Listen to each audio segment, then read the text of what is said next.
Hello everybody, and welcome to the third installment of my discography reviews. And this is the biggest installment I've had yet. A boy band with 7 albums under their belt, and I'm putting albums in parentheses because I kind of broke my own rules for one of these. But 7 albums under the belt that I listened to all 3 times, and oh my god, was it delightful. I am, of course, talking about the Texas collective Brockhampton. Before I start, I do want to quickly shout out the rules again. I'll keep the same limitations as I did last time because the views were relatively relevant. If you want an artist to be covered, you can comment an artist you like, or you think I'll like, or you think I'll dislike, and have a fun time talking about down below. If it gets commented, it's automatically added to the list, and it has a possibility of getting picked. If it gets 5 likes, that possibility is furthered. If it gets 10 likes, that artist is just automatically it. Got it? Great. That being said, next discography reviews artist will be Kendrick Lamar. After that will be random, and then after that I will be choosing it because it's the last one of 2022. So, without further ado, let's talk about Brockhampton. After founding members Kevin Abstract and Amir Van met at Woodlands High School in Woodlands, Texas, they formed Iridescence Forever, the original Brockhampton, if you will. And they found members via this thing called, and please correct me if I'm pronouncing this incorrectly, the internet? Yeah, this was one of the first bands to start outsourcing members via the internet. However, the main 4 members were Amir Van, Kevin Abstract, Don McLennan, and Mike Curb. But adding on to that, there were about 26 other members. They released one EP that was Lost to Time and quickly changed their name to Brockhampton.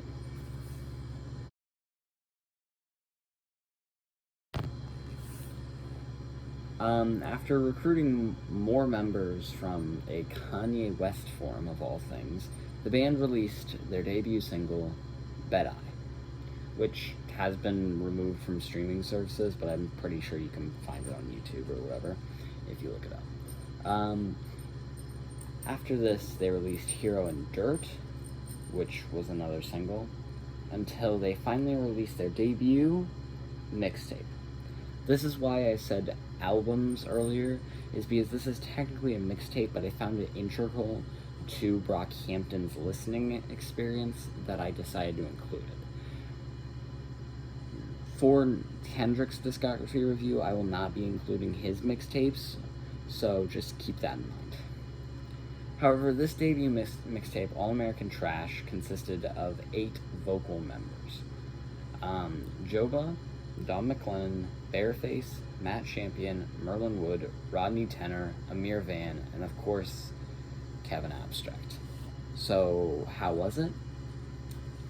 It was pretty alright. I mean, it's nothing amazing, but it does showcase the members.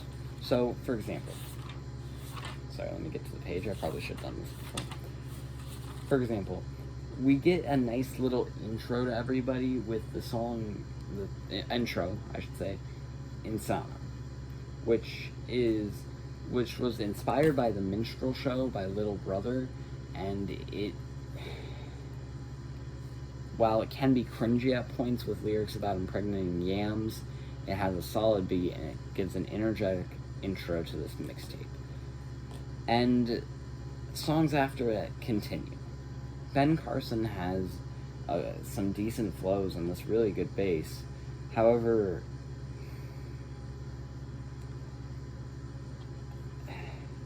Merlin Wood is just flat out racist. Like, I can't say these lyrics, but like, look up the song and just read them. Alright? And it's supposed to be a commentary on modern rap, but I'm gonna say this, and I'm going to say this in the Kendrick video too. Satire does not make it okay. Alright? Ben Carson is probably the best thing to describe this record. It can have some really good beats, it can have some really good flows, but there's just some points where they stumble and even trip. I mean, the biggest point where they trip is, for me, personally, is definitely Flip Mo, which is an interesting idea. It's about, you know, doing what you have to do to survive. So you're flipping burgers to make money, you're flipping drugs to make money, and you're flipping phones to get people drugs. However, in execution, we end up with this weird mix between conscious rap and a party anthem that really doesn't suit this album. And I'm not saying suit Brockhampton, because there will be times when it does. However, that's not to say it's all that, or it's all trying to be a party anthem. The song Cotton Hollow is probably one of my favorites. It has some nice vocals, a solid intro, and some amazing flows, my god.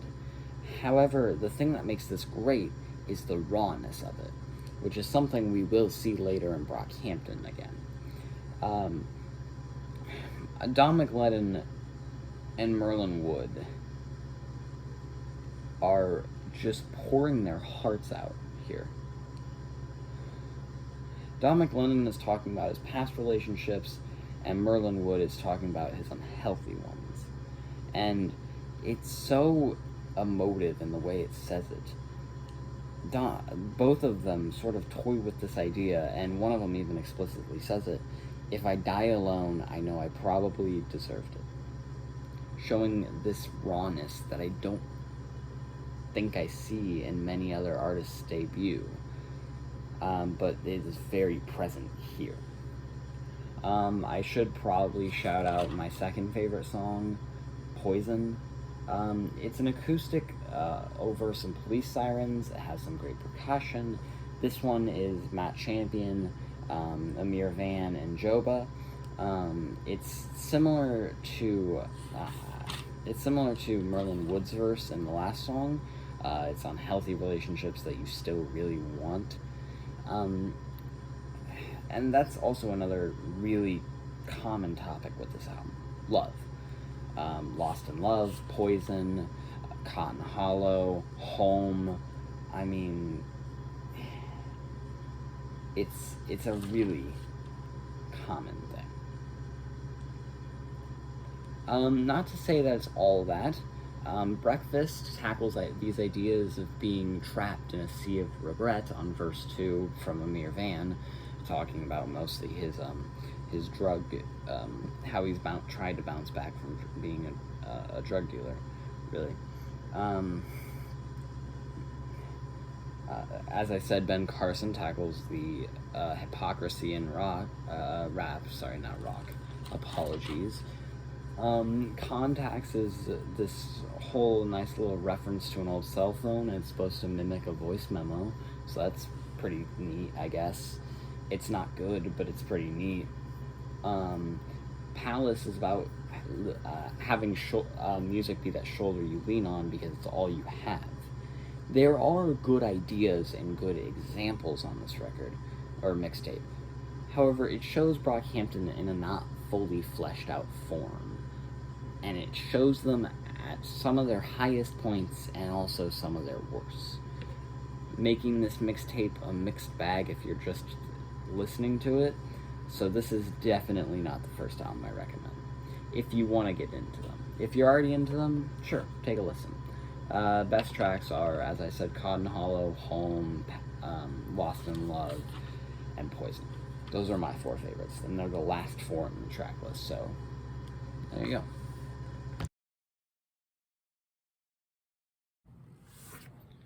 After the release of Saturation and the sort of stardom that came along with it, Kevin Abstract announced that the band was working on Trilogy. And I can't wait for their next album, All American Trash 2. Of course, just jokes here. Saturation 2. And this had more build-up. We got August single releases, and yeah, it all paid off. This is a better album, and everyone agrees. We get the opener Gummy, which it's the string intro into this buzzer, which is interesting, I guess. I don't know. The first verse and sort of most of it was to address people, not necessarily this group of people or this group of people, but it was just to address people. Address fans and haters was the main focus, though. And it does a pretty well job at it. I mean, it has been said that the chorus was made to sound like MIA, and it also has been said this was heavily inspired by Baby Driver and Reservoir Dogs, but it's a pretty good opener, not to compare to Saturation, but it's still pretty good. Queer is a pretty solid song. It's about just being weird, pretty much. I don't know. And it's Amir doing his same shtick about no longer having to sell drugs.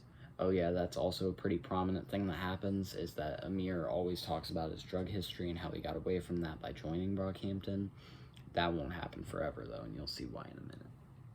Jello is pretty okay. I mean, it's an odd intro, but it's solid. I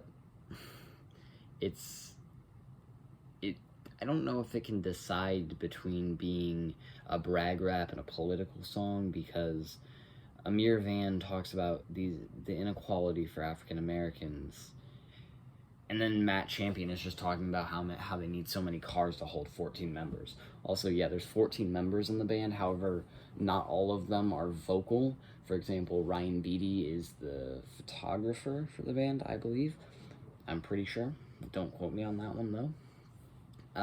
Teeth is a nice short track, which is about Amir and him growing up and seeing racism all around him and having this anger and resentment towards it. It's pretty good. But then I want to talk about Chick and Jesus, my two least favorite songs on this album. Jesus has a decent piano, but Kevin Abstract wrote the cringiest line in the Saturation Trilogy, even after the Pee Wee Herman bar, and it's this cancer double meaning that I don't really feel like saying aloud. And Chick, it's supposed to be self-deprecation, and how internet haters are stupid and whatever. It doesn't hit. Alright, it's not that good. Okay? However, the thing to end that streak is the best song on the album, Junkie, which has these amazing flows, and it's about a bunch of different things. For Kevin, it's about dealing with homophobia. For Amir Van, it's about drug abuse. For Matt, it's about not Matt, I'm so sorry.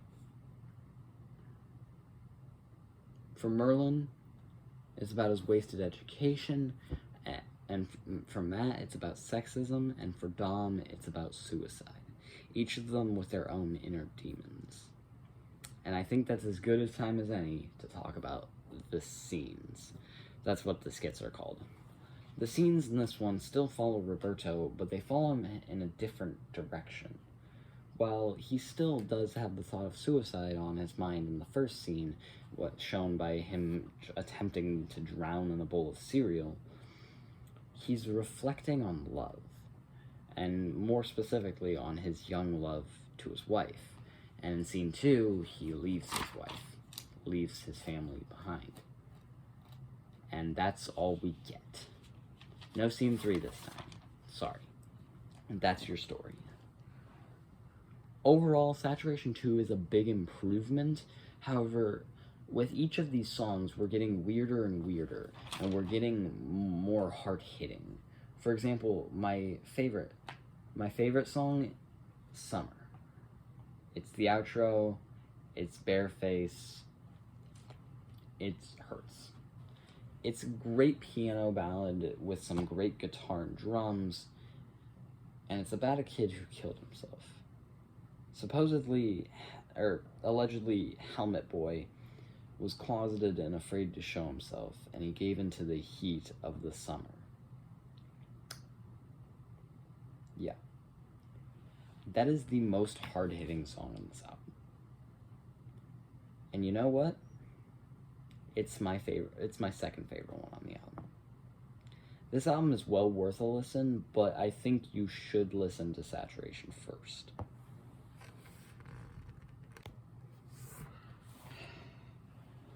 After an even higher praised album, the band got back to work and released what was supposedly their final album, Saturation 3. We got singles and snippets, and in December of 2017, we got it. This is their best album to date, in my opinion, and that's no easy task considering what would come after this. However, this album is incredible. We open on the best 3-run streak in a Brockhampton album. Boogie, Zipper, and Johnny. Boogie sets the tone. I don't know. It has this jazzy beat, and it sounds very upbeat, and it's very like in your face. But I mean, Kevin is still talking about this homophobia that he's had to deal with his whole life, and it's pretty good. It also features a lot of almost all of the members, so that's pretty interesting. Zipper, it has this amazing beat that actually samples the Strokes' Call It Fate, Call It Karma. It does have some like video game references, like the Breath in the Wild, and Merlin Wood calls out his hometown for being, terrible. Or not for being terrible, for being good. That's a different song. And it also has the best lyric in the Saturation trilogy. Head was clean, Tony Fantano. Ugh. And Johnny, it's honest. It has some of the most interesting instrumental choices with harmonicas and scratches, which the scratches were actually done by Kevin Abstract himself. And it's about each member's success despite their thoughts and their doubts. Amir's self-created, I guess, loneliness. Joba has led himself into drugs. It's a very nice song. And it also goes hard as hell. And that's the thing about Saturation 3. All of these songs, not all of them, most of these songs go hard as hell, but when they do, there's something off about them. Not off in a bad way, just something interesting they added. It's the most experimental album Brockhampton has ever put out, or experimental alternative album Brockhampton has ever put out. I think my favorite song on this album, though, is Bleach. It has nice flows and a melodic beat and whatever, but like, it's about these eternal problems, but that are more wipe away issues. Things that they feel don't need to be addressed, but they really do, hence the name Bleach, the wipe away. Matt Champion kicks us off and he has trouble asking for help. Amir had a drug addiction and used it as false hope. Dom feels like he only ever makes mistakes. Meanwhile, Joba hates reflecting on his past mistakes. And Ryan Beatty, the photographer, even gets to show up on this one, on the refrain, or not on the refrain, on the chorus. And he does a great job. I mean, there's not much to say about him. This album has 0 misses on it. But I think the best song on it, objectively, not my favorite, is Sister/Nation. It has a great bass and energy, and it's dug up in 2 parts. Part 1, Sister, consists of Merlin Wood, Joba, Roberto, Kevin Abstract, Matt Champion, and Dom McLennan. Roberto pushes for his loved ones. Matt exploded the rap game. Dom knows his mistakes, but won't let them hinder him. Sister is a very pump-up anthem. I mean, all of these good things, or things that are good that could lead to good results, are happening. And then we get into part 2, Nation, which shows on the brutal truth. Kevin Abstract and Amir Van, more specifically, while Dom and Merlin do appear, they don't make as, or I guess Dom does. While Merlin does appear on this, he doesn't make as big of a statement as he did on the first one. Or not on, God, I'm so stupid, whatever. Kevin has to deal with his sexuality and his color, the color of his skin, making him an increasingly easy target, I guess. Amir Van reflects on how his racism in his childhood has affected him today, and how he turned to drugs because of it. And Dom feels he's already being judged because he's a black celebrity.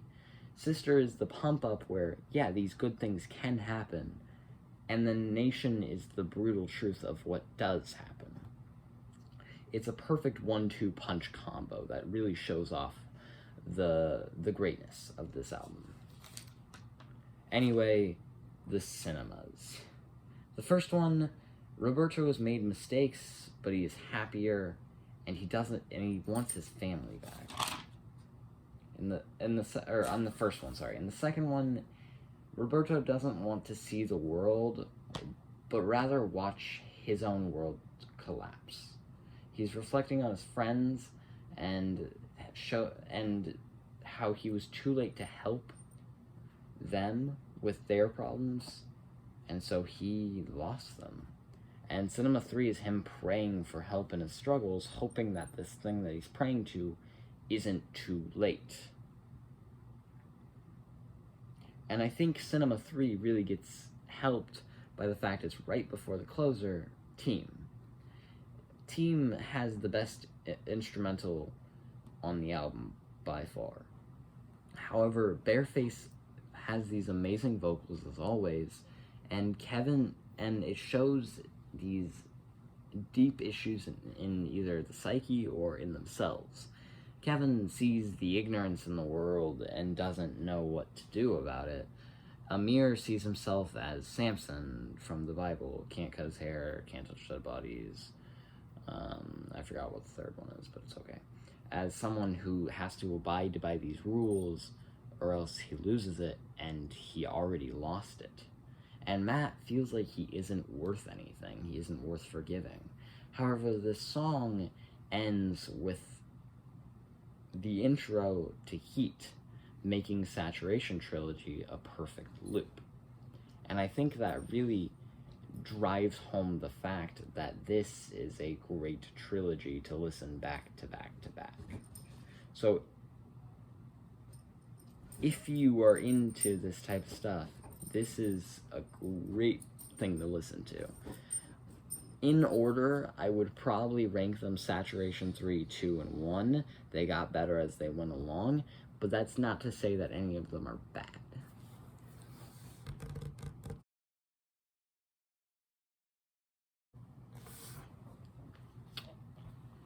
After going on tour for the Saturation Trilogy, and a biopic of the making of Saturation, a new album was announced, entitled Team Effort. This was then canceled and renamed Puppy as they signed to RCA Records. However, founding member of Amir Van had been accused of sexual misconduct. The band swiftly kicked him out and canceled live events and the album Puppy. However, the band got right back on their feet and made their debut on Jimmy Fallon with a new track, Tanya. The group also announced a new album, Iridescence. Abstract stated that the album was inspired by Kid A, and it featured a replacement of Amir with a multitude of people. However, the one that's most interesting to me is Jaden Smith. So, what do I think of Iridescence? It's good. It's not great or anything, but like tracks like New Orleans or District or again Tanya or Fabric are really good. They either deal with these heavily emotional topics or they're just bangers. Specifically Tanya, which is the track on this that deals the most with Amir's removal and compares the scandal to that of Tanya Harding's. And it has this incredible second half, by the way, so yeah. I really like Fabric. It's the outro. It deals with the issues of fame and industry, while Dom reflects on the changes that came with it, good or bad. It's the grand finale. New Orleans has a hella bass and some great percussion. It does have a bit of a mundane second flow, given by Kevin Abstract. However, I think that's because it's the chorus, so I'm not really faulting him for that. Dom basically calls to action to anyone in the world to make their name in the world. It's more about a rise to fame. District. It has a nice string intro and it has a solid flow, but my God, the vibes on this thing, the beat switch on this thing, and the lyrics on this thing. It's about financial comfort, but this ever-increasing internal discomfort.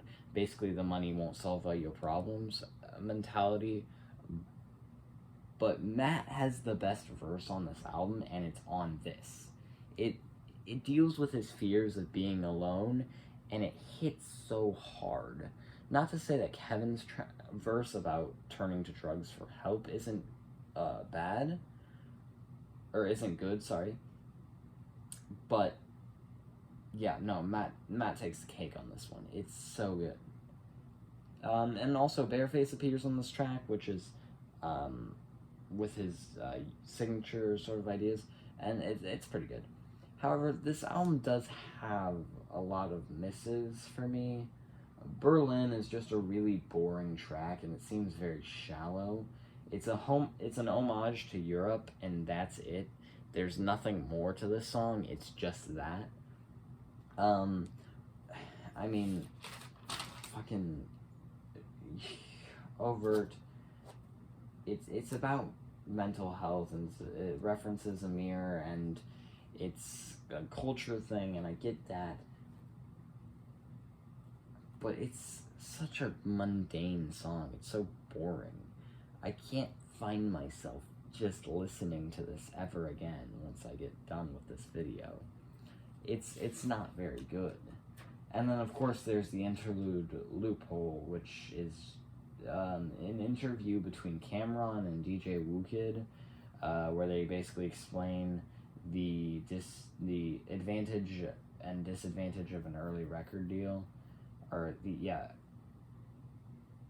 disadvantage of an early record deal, and how people in the industry, his friends in the industry, weren't helping him out and saying, hey, this is a scam, you're not going to make money off of this, and they were just going along with it, sort of playing into the themes of fame being discovered on this album. That's kind of it. That's all I really have to say. I do want to mention Where the Cash At, which is a song I don't think should work, but it really does. It has this post-punk kind of flow to it, where it's very offbeat, but it works. I mean, I like the energetic approach that both Merlin and Matt bring.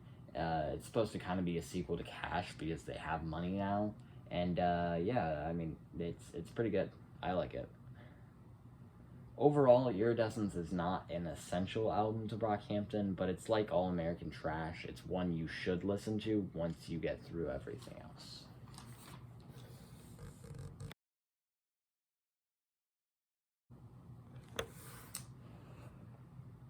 Weeks after Kevin Abstract released his solo album, Arizona Baby, he announced that new music was going to be released from Brockhampton. And after 4 singles and appearances on both Ellen and Jimmy Kimmel, as well as the announcement of a tour with Slow Tie and 100 Gex, we got the most sonic change in sound yet, Ginger. This was the first Brockhampton album I ever heard, and I'm glad it was this, because, oh my god, this is the most emotionally raw Brockhampton has ever been. It deals with the ideas of suicide, religion, mental health, and of course, the departure of Amir Van. And I want to go through a couple of tracks and just talk about it. Starting with Sugar, the arguably Brockhampton's biggest hit. It's a really good song. It's about a hollow relationship that's being affected by drugs because it's being held up by drugs. That's the basis of it. It has this great acoustically led beat. The chorus is addictive as hell, and the flows are really good. That's all I have to say. Heaven Belongs to You. It's a Slow Tie song. This song is all Slow Tie. It's about mental health and religion, and it's fine. If you like Slow Tie, listen to this. I liked Tyrone, but nothing great about Britain. I couldn't get into it, so I don't know. If You Pray Right dives into more ideas of religion with this nice trombone, and it's interesting. Joba speaks of Jehovah's Witnesses coming to his door. The outro is basically this fuck you to Amir Van, where he made a fool out of the group, and how they don't see him as their friend anymore. And it would be the proper goodbye if the next song on the track list didn't do that. Dearly Departed is the best song Brockhampton has ever made.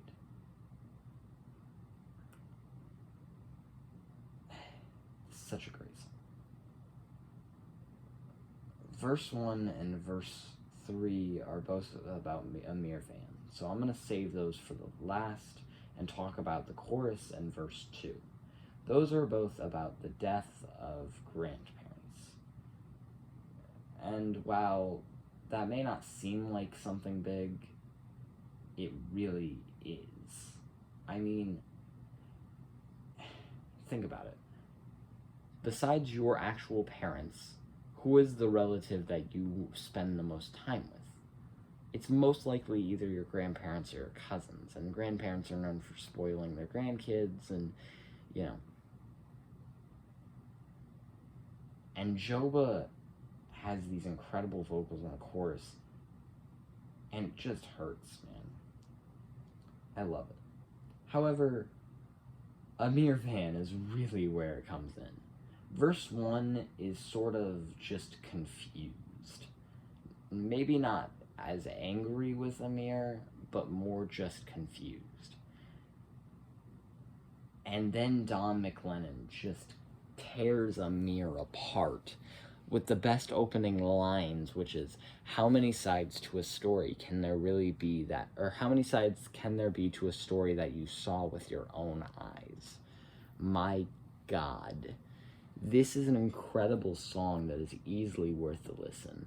It was the first Brockhampton song I ever heard, and Jesus Christ, this is great. Ginger, it's pretty good. I mean, it's very melancholy, but it's a vibe. It's about understanding everyone and you know, with relationships again. Big Boy is about growing up with toxic masculinity and having to suppress your emotions and how it's affected the group today. For example, Joba is now like unable to let go, which is yeah. And Love Me for Life. It's about the struggles that come with fame, and it's feeling lonely. Joba literally says that he's a monster and that he's so lonely, and he turned to drugs essentially. Also, we get the No Love Lil Wayne type thing, Dirt on Me, I Finna Blossom from Merlin. Overall, Ginger is their third best album, I think. It's pretty good. It's the most emotionally raw album. If you like the other ones, there's no real guarantee you'll like this one, but you should still check it out. It's still pretty good.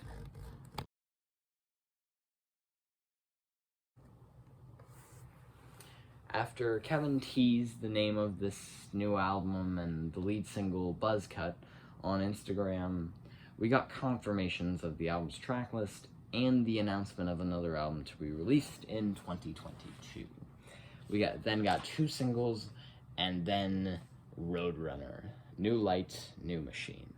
For those of you who saw my 50 best albums of 2021, this was in the top 10, and nothing much has really changed in my opinion. This is still a top 10 album. This is still a great album. However, I do want to shout out 3 tracks and then move on, because I do not want to make this video longer than it has to be. Buzzcut, The Light, and Don't Shoot Up the Party. Buzzcut is the lead single with Danny Brown, and yeah, Danny Brown brings so much energy to the track, and the beat that they chose for this was perfect. The opening lines of like, who let the dope boys out, it's perfect. I love Danny Brown. Danny Brown is a creative genius. The Light, it has these amazing strings, these amazing lyrics, and this nice guitar. It's very emotionally raw. The Light is worth the wait. I'm telling you, please don't do it. Hinting at suicide or drugs or any number of terrible things that could happen. And of course, Don't Shoot Up the Party. The most political song in this album, I think. This is basically a racist childhood being ingrained in your mind and feeling that the only way out is through death. Goddamn. The chorus on this thing goes harder than hell, and the flows, oh my god. I love the bridge, and I more particularly love the final chorus, where it sort of, the beat drops out, a cappella flow, don't shoot up the party, don't shoot up the party, don't shoot up the party, don't shoot up the... And then the beat just comes in and wipes everything out. It's the best song on this record, and this record is easily worth the listen. I hope you listen to it, because it is great. Alright?